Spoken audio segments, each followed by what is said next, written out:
রাজনীতিমুক্ত আকাশ, কুসুম ভাবনা, মানুষ আসলে সুবিধা থেকে প্রতিবাদ করেন, এটা আজকে ঋদ্ধি সেনকে বলতে দেখলাম। মানে এই যে টলিউডে স্বরূপ বিশ্বাস বিভিন্ন অভিযোগের ভিত্তিতে গ্রেপ্তার করা হয়েছে।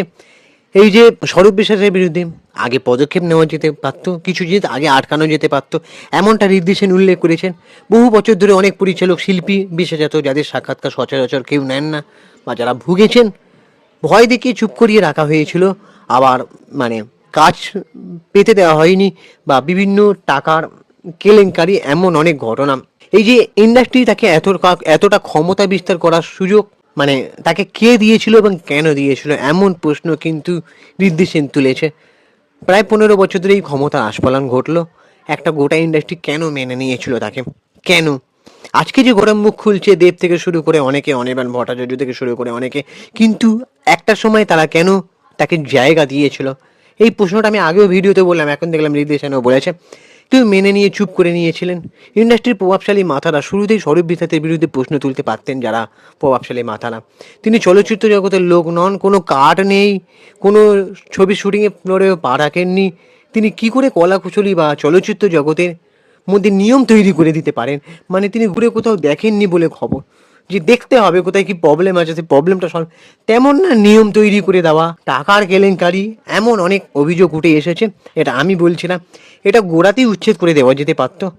যদি ইন্ডাস্ট্রির শীর্ষে বসে থাকা মানুষেরা তখনই এই বিষয় নিয়ে আলোচনা করতেন, সেটা বোতলে ব্যান বা থ্রেড কালচারের সৃষ্টি হতো না। এইটাই ঋদ্ধি সেন বলতে চাইছে। এটাই আমার কাছেও আশঙ্কাজনক যে সময় থাকতে এটা করা যেত। এক সময় জুনিয়র টেকনিশিয়ান বা নতুন শিল্পী যারা কাজের সুযোগ কম পান, তাদের ভয় দেখিয়ে তাদের উপর জুলুম করা সহজ। কিন্তু ইন্ডাস্ট্রির সিনিয়র যারা, যাদের আমরা তারকা বলি, যাদের কথা মানুষ শোনেন, যাদের কথা প্রশাসনও শুনতে বাধ্য হবেন, তারা যখন চুপ করে থাকেন, সেইটা আমার কাছে বেশি বিপজ্জনক।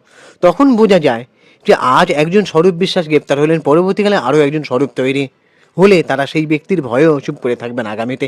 সেই প্রবণতা খুব বিপজ্জনক। তো আমি পেশাগত কাজ শুরু করেছি ছোটোবেলা থেকে দেখেছি বিভিন্ন সরকারের আগ্রাসনের মুখে আমার পরিবারের সবাই, মা বাবা যে কেউ হতে পারেন, নিজেদের মতো করে প্রতিবাদ করেছেন। সেটা সরকারের রুশ বা আগ্রাসন তাদের উপরে পড়েছে, কিন্তু তার জন্য তারা কখনো চুপ করে থাকেননি।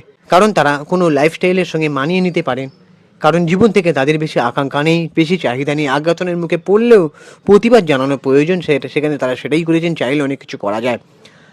আমার কাছে ভয়ের হলো স্বরূপ বিশ্বাসের মতন মানুষকে যারা প্রশ্রয় দিয়ে আজ পরিস্থিতি তৈরি করেছেন, তারা আমার কাছে অনেক বেশি ভয়ের। দেব তো একজন ব্যক্তি, ইন্ডাস্ট্রিতে তো আরও অনেকজন রয়েছে যারা প্রভাবশালী। 20 থেকে 40 জন একসঙ্গে রুখে দাঁড়িয়ে যদি কথা বলে, তাহলে যে কোনো ক্ষমতাকে চাপে ফেলে দেওয়া যায়, এমনটা বলছেন ঋদ্ধি সেন। আসলে সত্যি তারা কেউ বিরোধিতা করতে চাননি, কারণ তারা নিজেরাও সময় মতো সুযোগ সুবিধা নিয়েছেন। এই ব্যক্তি সুবিধার জন্য তারা চুপ করে থেকেছেন। এখন যেহেতু ক্ষমতা বদলে গেছে, তাই কথাগুলো এখন বলা সহজ। সেই সরকারই আবার ক্ষমতায় নেই, কারণ এখন আমি শেফ। ঋদ্ধি সেনের এই কথাগুলো কি তোমাদের ঠিক মনে হচ্ছে? আর আমি পারিবারিকভাবে কখনো দেখিনি যে মানুষ আসলে সুবিধা থেকে প্রতিবাদ করে। এখন স্বরূপ বিশ্বাস গ্রেপ্তার হবেন, সেটাই স্বাভাবিক। ওর গ্রেপ্তার হওয়ার কারণে বিভিন্ন কারণ থাকতে পারে, কিন্তু এতদিন সবাই সব কিছু দেখেও চুপ করেছিল, কিছু করেনি।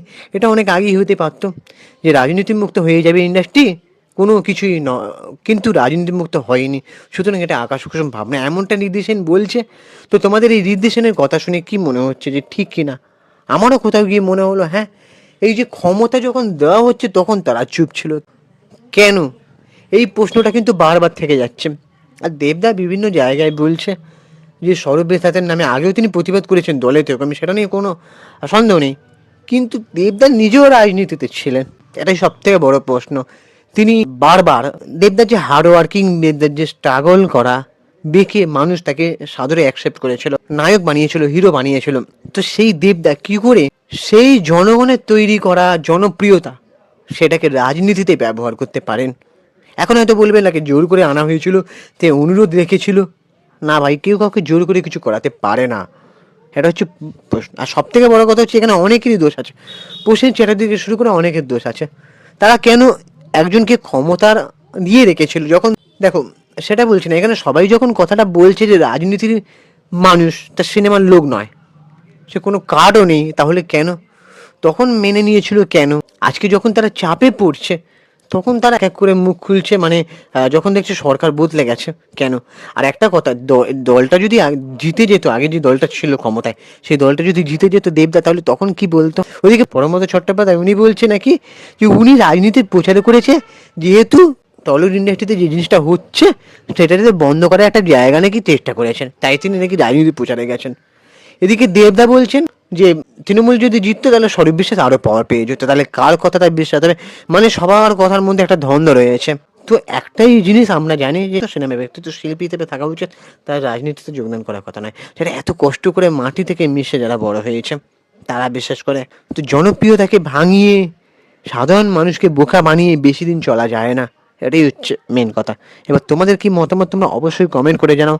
তবে হ্যাঁ, আমি চাই রাজনীতি মুক্ত হোক টলিউড, মানে সিনেমা ব্যক্তিত্ব লোক ফেডারেশন চালাক, সবার দিকটা দেখা হোক, যে কোনো জিনিসে দুর্নীতি বা টাকা আদায় করা নয়, সবাই যোগ্যতার বিচারে সিনেমা রিলিজ করুক। সিনেমার যারা মানে স্টুডেন্ট যারা সিনেমা বানাতে চায়, যারা ভালো সিনেমা কমার্শিয়াল সিনেমা বানাতে চায়, এমনি বোরিং প্যান প্যানের সিনেমায় ভর্তি হয়ে গেছে। মানে কিছু কিছু পরিচালক, আঁতেল পরিচালক আছে, তারা ভাবছে আমরা যেটা এক্সপেরিমেন্ট করব সেটাকেই দর্শককে জোর করে দেখতে হবে, গেলাতে হবে, তাই না? এমনটা নয়, ভালো ছেলেমেয়েরা কমার্শিয়াল সিনেমা বানাক, তো তাদেরকে উঠে আসতে দেওয়া হোক, এটাই চাইবো। তো এবার বাকি তোমাদের কি মতামত তোমরা অবশ্যই কমেন্ট করে জানাও। আর আমাদের ইউটিউব চ্যানেলটাকে সাবস্ক্রাইব করে দাও, ভিডিওটাকে একটা লাইক দাও, বন্ধু বান্ধবদের সাথে শেয়ার করো। কি মনে হয় সেটা অবশ্যই জানিও। আমি ইনস্টাগ্রামে রয়েছে সুপ্রিয় পৈতলের সিনেমারিয়া, অথবা চিনকে বাবু 253 ওখানে গিয়ে ফলো করে দাও। চলো টাটা, দেখা হচ্ছে পরে ভিডিওতে। জয় হিন্দ, বন্দে মাতরম।